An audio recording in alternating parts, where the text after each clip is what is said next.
Olá! Nesse vídeo vamos apresentar a geração de malha ao redor de um avião usando a ferramenta ANSYS Meshing. E aqui a gente tem então uma esfera que foi colocada ao redor do avião e se subtraiu o avião dessa esfera. E é neste domínio da esfera menos avião que nós vamos usar para gerar a malha. Então a gente pode começar com o workbench. A gente já tem aqui a geometria do avião carregada. Também já foi feito aqui no Design Model a operação de geração da esfera e subtração do avião no interior da esfera. E além disso, por simetria, a gente passou um plano de corte para fazer simulação apenas da metade do avião e dessa forma economizar esforço computacional, tanto de memória quanto de tempo de cálculo. Então aqui no Workbench, uma vez tendo a geometria, a gente pode puxar o componente Mesh, então clicar e arrastar o Mesh e soltar em cima da célula Geometry. E para abrir o ANSYS Meshing, a gente clica com o botão direito na célula Mesh e clica em Edit.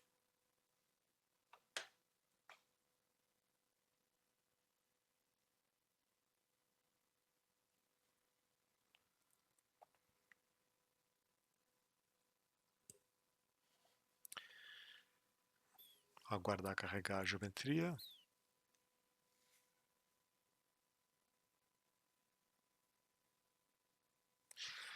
Muito bem, aqui então a gente tem a geometria da esfera menos o avião. E o que a gente observa se a gente expandir o item Name Selections aqui na árvore, a gente observa que já foi definido lá no Design Modeler dois Name Selections, o domínio externo, a casca externa, aqui chamado de Open Domain, e o plano de simetria. Mas falta justamente a superfície do avião. Então a gente tem que gerar essa name selection com as superfícies que formam a superfície do avião. Então a gente vem aqui, muda a seleção para faces e a gente vai mudar o modo de seleção. Em vez de single select, nós vamos usar o box select. E aí, colocando uma caixa aqui da esquerda para a direita, a gente vai selecionar todas as superfícies que formam o avião. E uma vez selecionado, a gente pode ou clicar com o botão direito e selecionar Name Selection, ou simplesmente digitar a tecla N no teclado. E aí a gente pode colocar o nome, por exemplo, Wall. Agora sim, a gente tem as Name Selections para todas as superfícies externas do domínio. Aqui em Geometry, a gente observa que tem um domínio apenas, chamado fluido, e caso a gente queira mudar a transparência do corpo, a gente vem aqui em Graphic Properties e muda a transparência, por exemplo, para 1 e deixar o corpo opaco. Então aqui agora temos já o domínio pronto para gerar malha com as name selections identificadas. A primeira coisa que a gente pode fazer para observar como que a malha pode ficar na superfície é clicar com o botão direito em Mesh e pedir para observar a malha somente na superfície, para ver como que ficou a qualidade da malha. Então aqui a gente gera a malha superficialmente primeiro.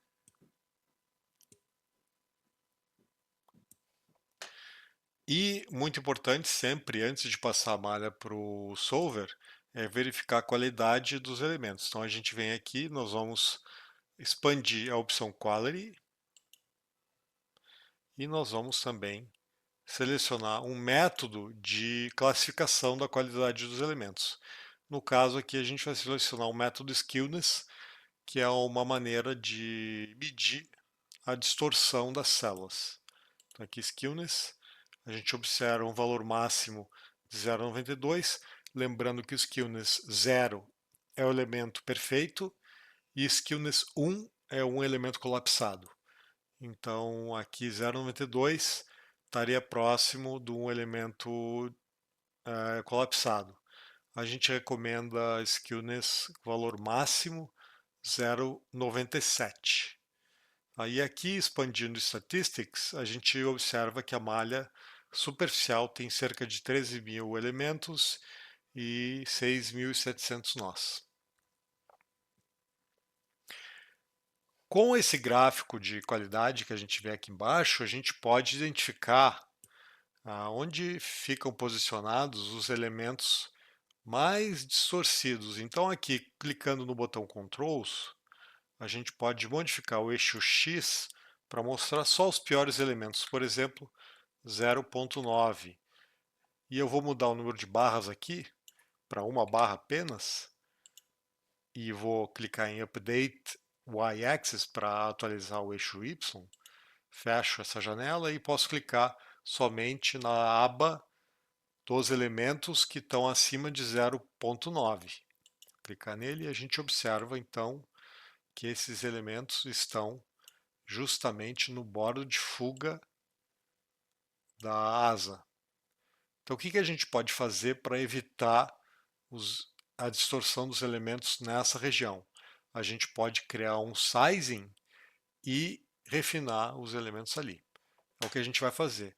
Antes disso, a gente vai esconder as superfícies externas. Então a gente vem aqui e seleciona de novo o Face, volta para o modo Single Select, seleciona a superfície de simetria, clica com o botão direito e seleciona a opção Hide Faces. E na superfície da casca esférica também a gente pode esconder a face. Aqui vale um comentário importante em relação ao tamanho do domínio. Quando a gente resolve escoamentos externos, é sempre recomendável colocar a fronteira do domínio longe do objeto de interesse. O ideal é que a fronteira do domínio fique no escoamento não perturbado. Para um caso de um avião, escoamentador do avião, a recomendação é que a esfera tenha de raio pelo menos 25 vezes o tamanho do avião. Este caso aqui, a esfera está menor do que isso.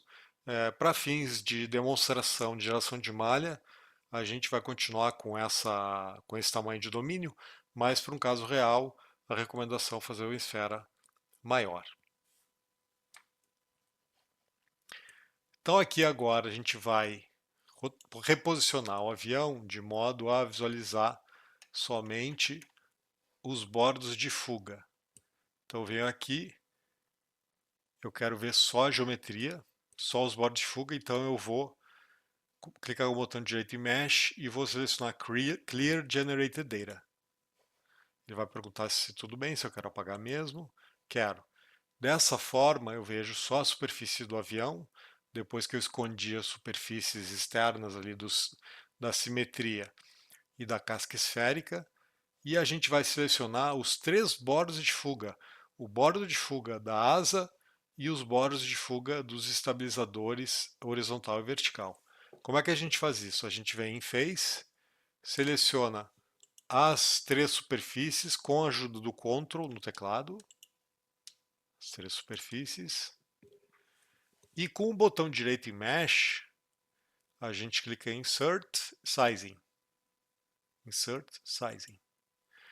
Observe que as 3 superfícies já estão selecionadas no item Geometry e a gente então vai redefinir o tamanho do elemento. O tamanho do elemento no momento está 1,3 metro e a gente vai colocar um elemento bem menor de 16 milímetros.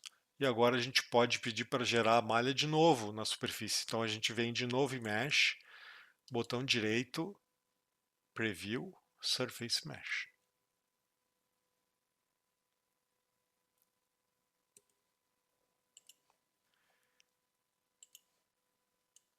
E agora a gente pode rotacionar de novo aqui. E a gente observa então agora a malha com skewness bem mais baixo, 0,58. Então a gente conseguiu reduzir o skewness refinando a malha nos bordos de fuga. Tá? Então é normal a gente ter esse cuidado com a malha superficial, porque quando a gente gera a malha volumétrica, o skewness costuma ficar um pouco pior. Então aqui a gente tem um skewness 0,58, que está muito bom, a gente poderia já gerar malha volumétrica. Então a gente vem aqui, clica em Generate Mesh, e a gente gera a malha volumétrica e vê como que fica a distorção dos elementos e o tamanho da malha.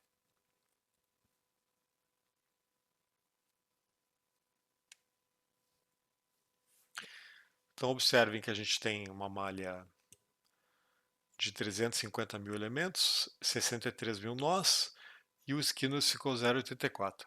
Só que neste momento a gente tem somente elementos tetraédricos.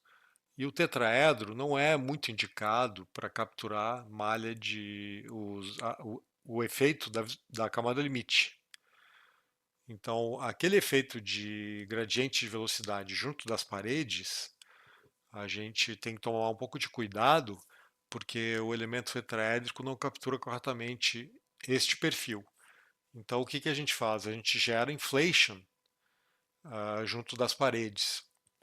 Então, a gente vai fazer o seguinte: a gente vai expandir a opção inflation aqui e nós vamos usar o método automático de inflation, dizendo que eu quero inflation em todas as faces de uma das name selections, que é wall, que é justamente as paredes dos elementos. O default do ANSYS Meshing é usar o número de camadas 5, que costuma ser suficiente para escoamentos internos. Mas para escoamentos externos, 5 camadas não é o suficiente. Então a gente vai aumentar aqui para 10, tá 10 camadas, e pedir para gerar malha.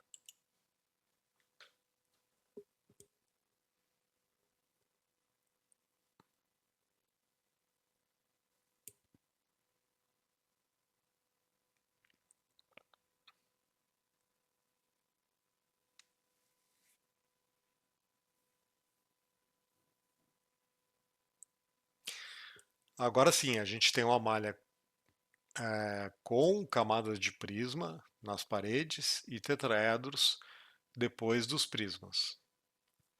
Reparem aqui o número de elementos, 440 mil, e o skewness 0,85. Ainda é suficiente, ainda está bom, em relação à recomendação de valor máximo, que seria 0,97. Mas reparem um detalhe aqui. Se a gente for observar um detalhe da malha de camada limite, a gente observa que a espessura da camada de prisma ela varia bastante de um ponto, de uma posição a outra, porque o método de geração de malha de inflation padrão do ANSYS Meshing é o Smooth Transition. E o Smooth Transition procura gerar uma malha de modo a garantir uma transição suave entre a última camada de prisma e o tetraedro. Isso, então, permite uma variação de tamanho de células em função do tamanho dos elementos bidimensionais ou do tamanho dos elementos de face na parede. Então onde eu tenho elementos pequenos na parede, eu vou ter uma espessura de camada de prisma menor. Onde eu tenho elementos grandes na parede, eu tenho uma espessura de camada limite maior, justamente para garantir essa transição suave. Mas para escoamentos externos, a gente recomenda que essa camada de prisma seja mais ou menos uniforme. Então o que a gente vai fazer nesse caso? A gente vai substituir a opção Smooth Transition para First Layer Thickness, que é a espessura da primeira camada. E a primeira camada a gente vai colocar 1 milímetro. E a gente vai pedir para gerar de novo a malha. Eu continuo com 10 camadas, mas agora a espessura total vai permanecer uniforme em toda a parede do avião.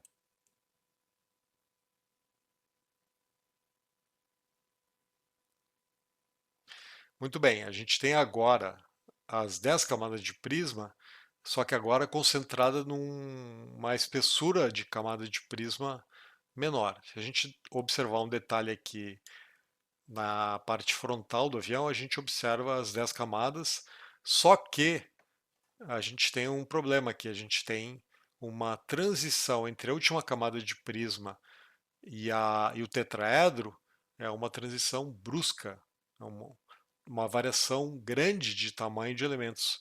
E isso não é recomendado, que a gente acaba ficando com, pode gerar instabilidade numérica aqui justamente por essa variação de tamanho. Então o que a gente pode fazer aqui? Aumentar o número de camadas. Eu vou aumentar para 20. Reparem, antes da gente gerar a nova malha, que o skewness está em 0,86 agora. Eu vou aumentar para 20 camadas e gerar de novo.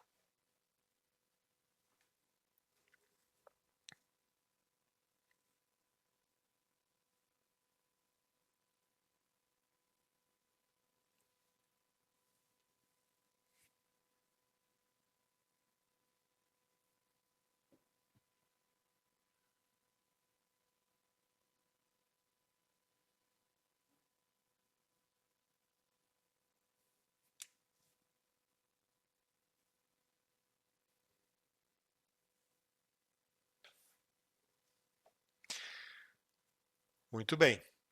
Agora com 20 camadas, né, crescendo a 20%, né, que a taxa de crescimento é 1,2, então os elementos crescem a 20%, a gente já consegue observar uma melhora na transição de tamanho entre a última camada de prisma e o primeiro tetraedro. Ótimo, isso resolveu. Mas observem agora como ficou o skewness máximo. 0,979. Ficou acima do que a gente gostaria. Então, o que a gente pode fazer para melhorar o skewness? A gente pode, por exemplo, diminuir a taxa de crescimento. Em vez de crescer a 20%, a gente vai crescer a 10%. Vamos ver qual é o impacto disso. E reparem também no número de elementos. Estamos em 484 mil elementos. Vamos gerar uma nova malha. Generate Mesh.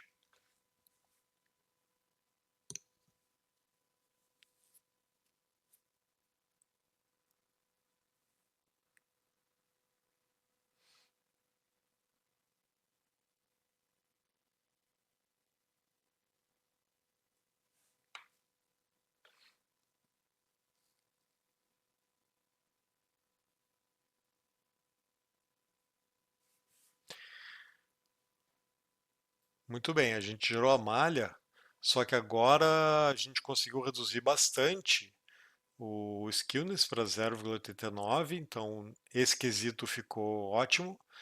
No entanto, reparem que a gente voltou com o problema anterior, que é a transição brusca de tamanho de elementos. Tá?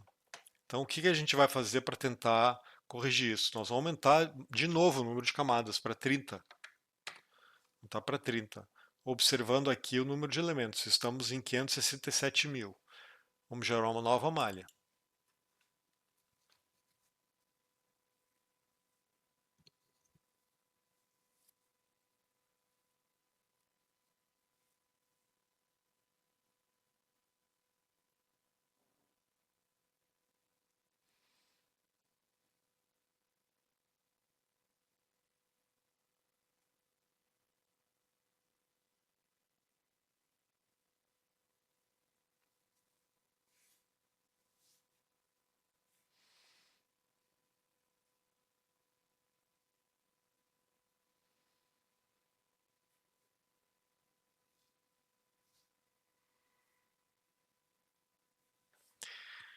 Muito bem.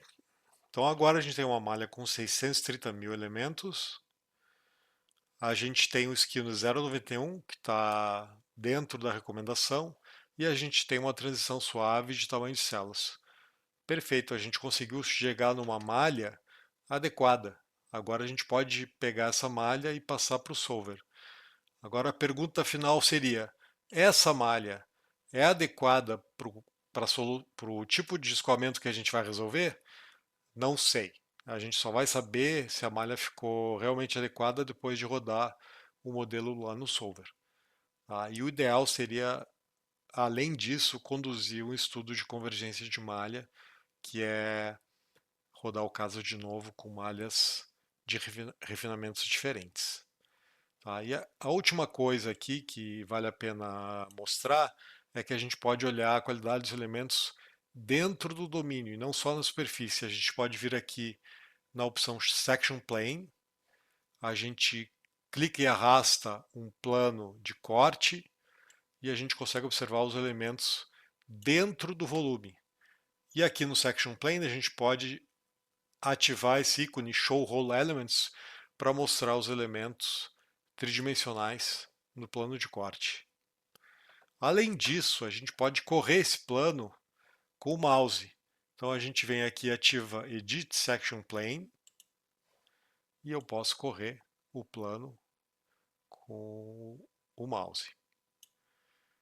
E aqui agora a gente tem essa barra, um lado tracejado e outro lado contínuo. Se eu clicar no lado tracejado, eu mudo o lado do plano de corte. Se eu clico no lado contínuo, eu tenho somente uma camada de elementos para visualizar. E com isso a gente consegue ver, então, em detalhes, os elementos naquele plano de corte. Então a gente tem uma malha que me parece adequada para seguir adiante, passar para o solver e rodar o caso. Lembrando que o domínio deveria ser maior no caso real. Então a gente deveria colocar uma esfera bem maior aqui ao redor desse avião. Tá? E sempre importante colocar a camada de prisma junto das paredes, especialmente em escoamentos externos. Tá? E é comum a gente ver 20, 30, 40 camadas de prisma em problemas com escoamento externo. E com isso a gente encerra esse vídeo. Obrigado.